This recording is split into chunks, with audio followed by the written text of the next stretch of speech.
साथियों, कोरोना आपदा का संकट पूरी दुनिया में अब अराजकता के दौर में पहुंच चुका है। हमारे यहाँ भी 4 बार का लॉकडाउन का समय खत्म होने वाला है। अब हम 5वीं दौर में प्रवेश करने वाले हैं। निश्चित रूप से हम बार बार हमारा मानना है कि लॉकडाउन की अंतहीन प्रक्रिया इसका समाधान नहीं है। हमें उत्पादन के बारे में सोचना चाहिए, हमें सारे काम धाम शुरू करने के बारे में सोचना चाहिए, हमें लोगों को रोजगार देने के बारे में सोचना चाहिए। और इस संदर्भ में अब तो आज तो एक और बड़ा दुखद समाचार आ रहा है, अमेरिका से आ रहा है वो समाचार। अमेरिका में भी हमारे यहाँ की ही तरह एक वर्ग विशेष के खिलाफ अभियान छेड़ा गया, दुष्प्रचार का अभियान छेड़ा गया कि यही समुदाय यहाँ कोरोना का संक्रमण फैला रहा है और उसको लेकर के उनके ऊपर अत्याचार किया गया, दमन शोषण किया गया। उसके एक नेता को गिरफ्तार किया गया था अभी पिछले दिनों। आज पुलिस हिरासत में उसकी मौत हो गई। उस समुदाय का कहना था कि इसकी हत्या की गई है और उसको लेकर के वो जो आक्रोश था, दबा हुआ आक्रोश था, वो उभर आया। और वह जो न्यूज चैनल जो उसका नेतृत्व कर रहा था, CNN चैनल, उसके खिलाफ जनता सड़कों पर उतर आई। और अटलांटा में जो उसका मुख्यालय है उसको घेर लिया गया। वहां भीषण पथराव हो रहा है, वहां तोड़फोड़ हो रही है, पूरा शासन प्रशासन लगा हुआ है वहां की भीड़ को नियंत्रित करने में, या यूं कहें कि आक्रोशित विद्रोही नागरिकों को नियंत्रित करने में वहां का पूरा प्रशासन लगा हुआ है, लग गया है। लेकिन असंतोष तो असंतोष है, कितने दिनों तक रोकोगे उसे? और अमेरिकी विकास का मॉडल जो है उसमें रोजगार नहीं है। अमेरिकी विकास के मॉडल में वो लोग केवल और केवल हथियार बनाते हैं, युद्ध के हथियार बनाते हैं और वो पूरी दुनिया के पैमाने पर उसको बेचने की कोशिश करते हैं और उसको बेचने के लिए पूरी दुनिया में नफरत और तनाव पैदा करते हैं, तमाम देशों के बीच तनाव पैदा करते हैं। और उस तनाव के बाद ये जो बड़े देश हैं, फ्रांस है, ब्रिटेन है, अमेरिका है, ये सारे लोग अपने हथियारों को बेचते हैं। जिस दिन पूरी दुनिया में शांति कायम हो जाएगी, इनकी अर्थव्यवस्था खत्म हो जाएगी, इनकी अर्थव्यवस्था खत्म हो जाएगी। और उस पर ये लोग दम भरते हैं चीन के खिलाफ। इस समय पूरी दुनिया के पैमाने पर ये लोग माहौल बनाने में लगे हुए हैं। अरे अगर चीन से प्रतिद्वंदता करनी है, चीन से टक्कर लेना है, तो उसके उत्पादन पद्धति से भी आपको प्रतिद्वंदिता करनी होगी। चीन ने अपनी आबादी का भरपूर उपयोग किया और तमाम उत्पादन करके पूरी दुनिया को, बाजार को उसने पाट दिया है। आज चीन, पूरी दुनिया की मजबूरी है उससे सामान लेना, क्योंकि उससे सस्ता सामान और कोई दे ही नहीं सकता है, कोई नहीं सकता है। और अगर आत्मनिर्भरता की बात करें, अपने देश में ही हम सारे सामान उत्पादन करने की बात सोचें भी, तो उसके लिए आपको ताना बाना बुनना होगा, उसके लिए व्यवस्था बनानी पड़ेगी। और आपने तो व्यवस्था खत्म कर दिया। वो आत्मनिर्भर जो हमारी इकाई हुआ करती थी, गांव की इकाई हुआ करती थी, उसको आपने ध्वस्त कर दिया और उसको आपने उपेक्षित रखा। तो फल यह हुआ कि आप भी उसी विकास के मॉडल पर आगे बढ़े। शहरों की तरफ, गांव से लोग शहरों की तरफ भाग के चले गए और आज ये जो संकट आया है वह उस उत्पादन मॉडल की कलई खोल दिया है। वह उत्पादन मॉडल नंगा हो गया है, क्योंकि उस उत्पादन मॉडल में मानवीयता नहीं थी, उस उत्पादन मॉडल में संवेदनशीलता नहीं है। वह उत्पादन मॉडल अपने श्रमिकों को एक दिन भी बैठाकर खिलाने की स्थिति में नहीं था। और आपने लॉकडाउन कर दिया, और वो लॉकडाउन पहले 15 दिन का किया, फिर 15 दिन का किया, फिर 15 दिन का किया, और अब तो लगता है ये अंतहीन सिलसिला है आपका। क्योंकि लॉकडाउन किसी समस्या का समाधान नहीं है, यह अंतराल है। थोड़ा सा बीच में समय लिया जाता है और फिर ये रहता है कि हमारा शासन प्रशासन बीच में व्यवस्था बना लेगा और हम सारी चीजों को फिर से पटरी पर ला देंगे। लेकिन ऐसा आपने किया नहीं। जनता का भ्रमभंजन हो चुका है, हो गया, हिंदुस्तान में भी हो गया, और अब तो लगता है कि दुनिया के पैमाने पर हो गया। और खास करके जो अमेरिकी मॉडल जो बनाया गया था, अमेरिका में भी आज जिस तरीके से लोग वहां पर सड़क पर उतर आए हैं, तो निश्चित रूप से वह कोई एक दिन की बात नहीं है। वो जो अंदर की कुंठा है, अंदर की जो पीड़ा है, उनके जो पीड़ा कहीं न कहीं हिंदुस्तान में भी है, जो पीड़ा पूरे देश के पैमाने पर है, जो पूरे दुनिया के कामगारों के अंदर जो पीड़ा है, ये पूंजीपति समुदाय ये संवेदनहीन होता है, इसके पास हृदय नहीं होता है, इसको केवल और केवल अपना लाभ दिखाई पड़ता है। उसके चलते सारा संकट आता है। हम तो ये कहेंगे आज की तारीख में भी कि वह जो मॉडल है वो पूंजीवादी मॉडल, और हम तो उसको कहते हैं लंपट पूंजीवादी मॉडल, क्योंकि हिंदुस्तान में तो हम पूंजीवाद को भी स्थापित नहीं कर पाए हैं। हम पूंजीवादी उत्पादन पद्धति को भी स्वीकार नहीं कर पाए हैं। यहां केवल लाभ और लाभ, सरकारी कोष को खाली करके कुछ लोगों के पास पूरी की पूरी पूंजी को, पूरे धन को केंद्रित कर देना, ये लक्ष्य है हमारी सरकार का, जो हानिकारक है, जो आम जनता के हित में नहीं है। अब हमें नए सिरे से सोचना पड़ेगा। अब हम अमेरिका का पिछलग्गू बनेंगे, इजराइल का पिछलग्गू बनेंगे, या अपने ऊपर विश्वास करके, अपने बाजुओं पर विश्वास करके, जो हमारी पुरानी उत्पादन पद्धति रही है, आत्मनिर्भर इकाई की जो हमारी पद्धति रही है, जो हमारे यहां आत्मनिर्भर गांवों की व्यवस्था थी, उस व्यवस्था को हमें फिर से मजबूत करना पड़ेगा। क्योंकि अब नए तरीके की समस्या आ रही है, नए तरीके की सामाजिक समस्या भी आ रही है। बाहर से लोग गांव में आ गए, गांव से लोग निकल के बाहर चले गए थे। गांव पर जो बुजुर्ग लोग थे, जो हमारे यहाँ की का जो सामाजिक संरचना है, उसमें जो हमारे बुजुर्ग लोग रहते हैं, उनको दम्भ रहता है कि हमारे नौजवान बच्चे जब बाहर से आएंगे तो जो पड़ोसियों से झगड़े होते हैं, जो आपस के छोटे मोटे झगड़े होते हैं, उसमें उनको दम्भ रहता है कि जब हमारे बच्चे आ जाएंगे तो हम तुमको सबक सिखाएंगे। अब वो चीजें आ रही हैं, आ गए, सबके बच्चे आ गए। अभी तो फिलहाल गांव में राशन है, सब लोग खा खा के डंड मार रहे हैं, शारीरिक सौष्ठव कर रहे हैं। तो अभी तक जो शांतिपूर्ण माहौल बना हुआ था, लोग अचकचा रहे थे, घबराए हुए थे, क्या है, कैसे है, ये है, वो है।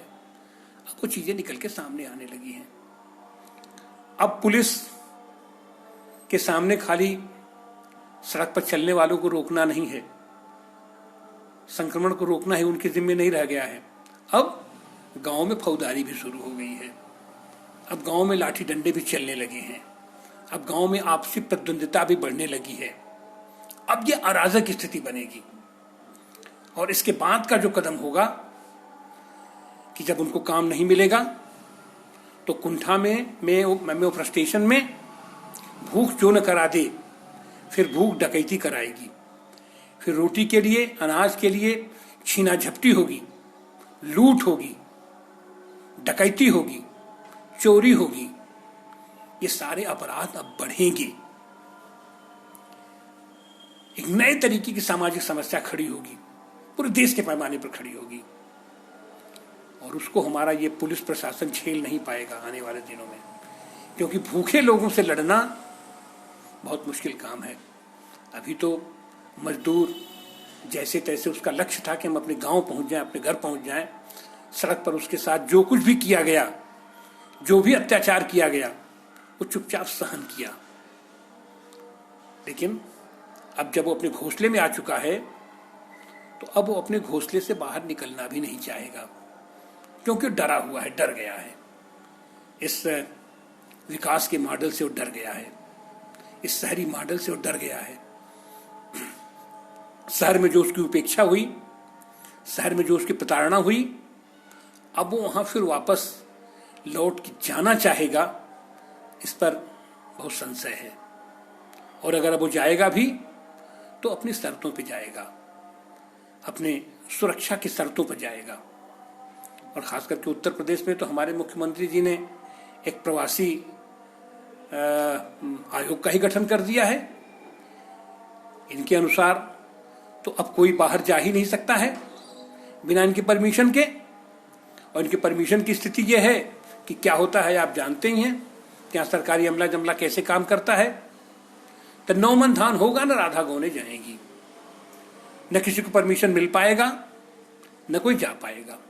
और परमिशन किसको, कौन अप्लाई करेगा परमिशन के लिए? जो शिक्षित लोग हैं, जो स्किल्ड लोग हैं, वही न करेंगे। जो मजदूर है, जिसको खुद ही नहीं पता है कि उसको कहाँ जाना है, उसको कहाँ रोजगार पाना है, वो शहर में जाकर के रिक्शा चलाएगा, कि शहर में जाकर के राजगिरी का काम करेगा, कि शहर में जाकर के मजदूरी का काम करेगा, बेलदारी का काम करेगा। वो क्या करेगा जब उसको पता ही नहीं है? तो किस बात का परमिशन मांगेगा, किस पते पर जाने की परमिशन मांगेगा? ये हवाई खाली बातें करनी है हमारी शासन प्रशासन की। निश्चित रूप से अब ये आने वाले दिनों में जो सामाजिक समस्या पैदा होने वाली है, जो हमारे अर्थतंत्र को दुरूह बनाने वाली है, उसके बारे में सकारात्मक रूप से विचार करना चाहिए। और हम बार बार कहते हैं कि सरकार को यह दंभ छोड़ देना चाहिए कि वह सक्षम है, सब कुछ नियंत्रित कर पाने में सक्षम है। सबको साथ लीजिए, जानकार लोगों को साथ बैठाइए। हमारे यहाँ मेधा की कमी नहीं है, हमारे यहाँ अनुभवी लोगों की कमी नहीं है। गांव गांव में आपको अनुभवी लोग मिल जाएंगे, और आज की तारीख में तो गांव में हर तरह के लोग मिल जाएंगे। उनसे बैठ के राय कीजिए, और बेहतर है कि एक आत्मनिर्भर इकाई के रूप में हम गांवों को विकसित करें, और गांव के ही इर्द गिर्द हम लघु कुटीर उद्योग स्थापित करने के बारे में सोचें, छोटे छोटे उद्योग लगाने के बारे में सोचें। ये जो लोन मेला का हम आयोजन कर रहे हैं, आपदा राहत के नाम पर हम जो लोन मेला आयोजित कर रहे हैं, इसका कोई मतलब नहीं है। लोन लेकर के आदमी क्या करेगा? खाना खाएगा, दारू पिएगा, सो जाएगा, लोन खत्म हो जाएगा, उसके बाद क्या करेगा? उसके बाद आप तो उससे वसूली के लिए अपने लठैत भेज देंगे, पुलिस प्रशासन भेज देंगे, उसको आप गिरफ्तार करेंगे, उसको आप मारेंगे, पीटेंगे, उसकी प्रॉपर्टी को आप जब्त करेंगे। तो ये उसका समाधान नहीं है। उसका समाधान ये है कि हमें ज्यादा से ज्यादा लोगों को रोजगार देने के बारे में सोचना होगा। गांवों में कृषि आधारित रोजगार के बारे में हमें सोचना होगा। हमें पशुपालन के बारे में सोचना होगा, मुर्गी पालन के बारे में सोचना होगा, मछली पालन के बारे में सोचना होगा, भेड़ बकरी पालन के बारे में सोचना होगा। और सोचना होगा गांव में जो हमारी प्राकृतिक संपदा है, बांस है, कूस है, लकड़ी है, इन सारी चीजों से हम कैसे सामान का उत्पादन कर करके इन सारी चीज़ों से हम कैसे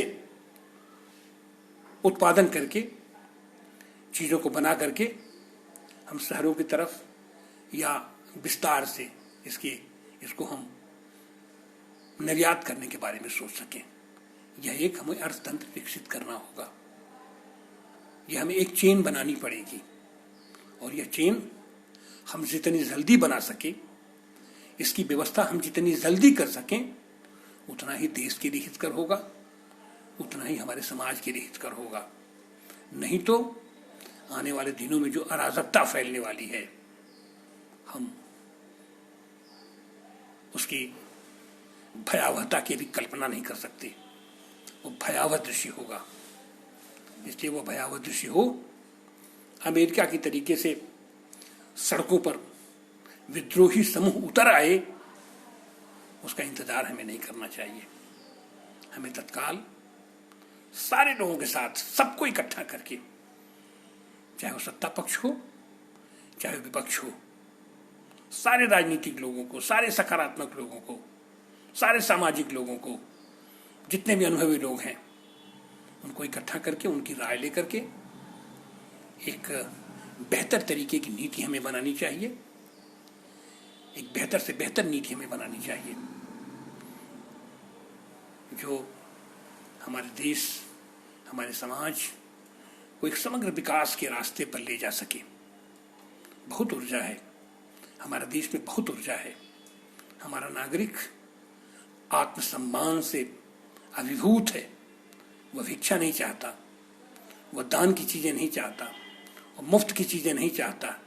वो चाहता है श्रम करना, वो चाहता है काम करना, और अपने काम के बदले वो तनख्वाह चाहता है, वो अपने काम के बदले भुगतान चाहता है और सम्मानजनक तरीके से भुगतान चाहता है। आप उससे काम करवाइए, आप उसको काम दीजिए और उसके काम का आप उसे भुगतान दीजिए। वो आपके साथ रचनात्मक सहयोग के लिए तत्पर है, वो आपके साथ रचनात्मक सहयोग करेगा। भूखे पेट रह के भी वो आपके साथ रचनात्मक सहयोग करेगा। और ये जो हमारी संपदा है, जो हमारी प्राकृतिक संपदा है, इसको सकारात्मक तरीके से, स्नेहिल हाथों से हमें उसका उपयोग करके देश के विकास को आगे बढ़ाने के बारे में सोचना चाहिए। और सबको सोचना चाहिए, मिलजुल के सबको सोचना चाहिए।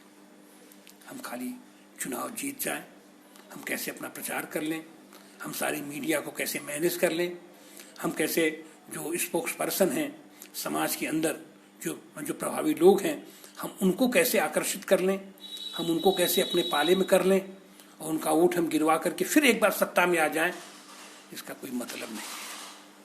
ये अस्थायी है। जनता विद्रोह करके निकल आएगी सड़क पर। अब उसे रोटी चाहिए, अब उसे रोजगार चाहिए, अब उसे काम चाहिए। उसको काम देने के बारे में जो नहीं सोचेगा, जो उसको काम देने के बारे में अपना पूरा ब्लूप्रिंट सामने नहीं रखेगा, जनता उसे नहीं स्वीकार करेगी।